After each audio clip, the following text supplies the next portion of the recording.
disturbance. That information was coming from a caller in the area of Bartow Ford, which is about 3/4 of a mile up the road behind me. The caller said that a person was armed with a gun and was waving the gun around at the time and was threatening people with it.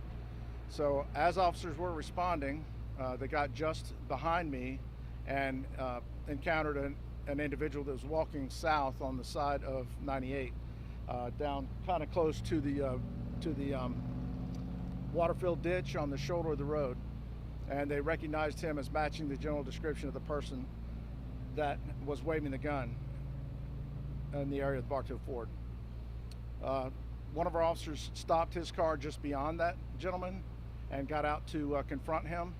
And a second officer pulled up and stopped his car, which is this one right here on my left. And immediately there was some brief dialogue. The gentleman started to turn and head east towards the water in the ditch. Took a couple of steps, turned back, and pulled a pistol out and pointed it directly at one of my officers, the first officer that encountered him. And at that point, the officer fired his gun, and his backup officer also fired his pistol to answer that threat. The suspect was shot a couple of times that we're aware of. None of our officers were shot in the incident. Once they were able to get control of the suspect who pulled the gun on them, they then administered some medical assistance to him and requested EMS. And at that point, EMS responded. He's been transported to the Lakeland Regional Medical Center. He's shot at least 2 times in the torso, and he's in critical condition now and receiving care at Lakeland Regional. This incident started earlier, and this is a continuance of that. I'm going to ask Sheriff.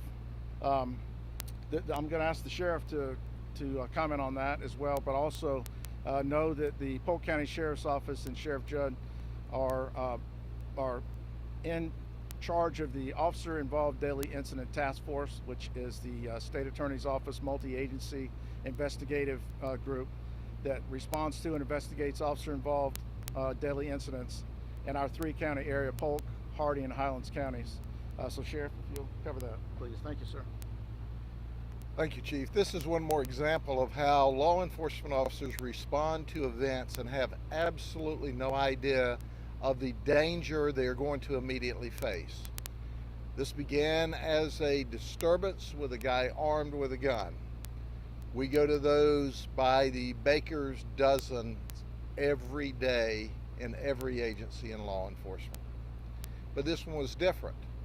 What Bartow Police did not know at that moment in time is that this man, Joshua Lee Walker, he's 32 years of age, had been in a conflict with his mother in Highland City, where his mother lives.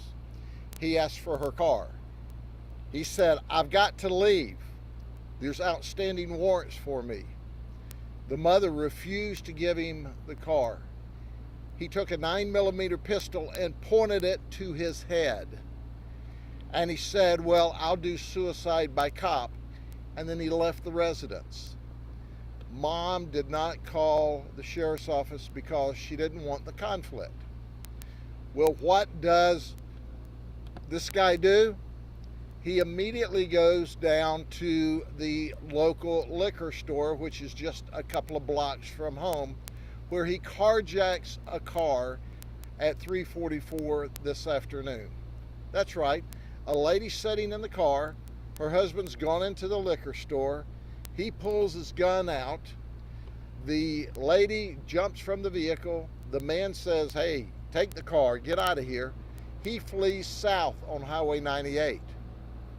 As Joshua is fleeing south on 98, now in the carjacked vehicle, he comes up to the intersection of Ernest Smith Boulevard, and he tries to ram through 2 vehicles, striking a large dually pickup truck, damaging that significantly. The vehicle at that time curves across the southbound lanes into the northbound lane, and hits another vehicle with 2 passengers. He careens off of that, and the car that he's carjacked is totally destructed, and he gets out with his firearm and tries to carjack 2 more vehicles that are northbound on this road.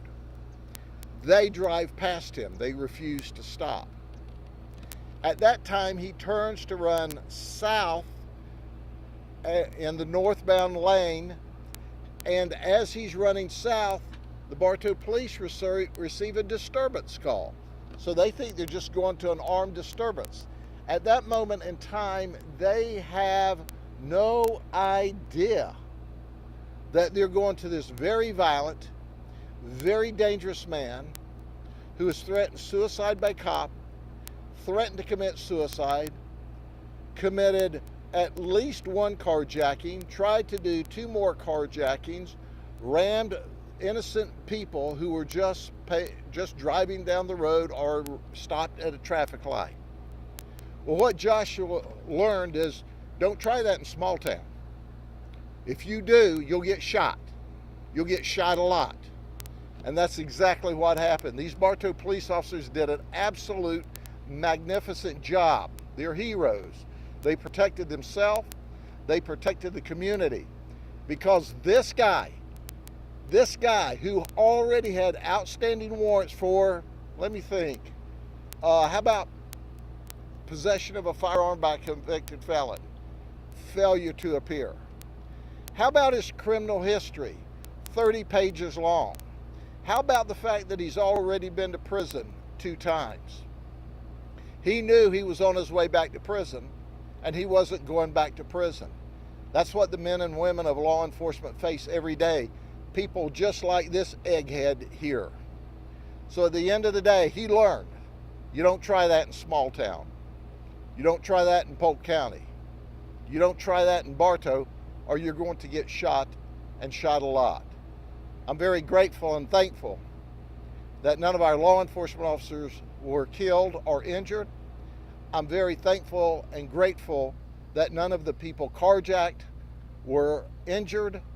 I'm very grateful that the ones that were hit suffered very minor injuries. One's being treated at the hospital. He is in surgery right now at Lakeland Regional Health. He is in significantly critical condition. But at the end of the day, it was his choice. His choice to threaten his mom. His choice to carjack. His choice to point the gun at the police officers. His choice was for the police officers to shoot him, and that's exactly what they did. Are there any questions? You know what we know. You've got the 30,000-foot view. As you know, this event just occurred, and as I always give the disclaimer, this is the best information that Chief Andy Ray and I and our detectives have at this moment in the investigation. Certainly we'll modify that should those details change later on. But at the end of the day, this is a thug. This is a criminal. This is a sorry individual who wanted to create all kinds of havoc in the community. And the police stopped him today, just like they should have. Okay? Thank you very much. Chief? Yes, they'll be on administrative leave during the initial stage of the investigation, and make sure that they're okay emotionally, physically. Yes. Okay, thank you very much.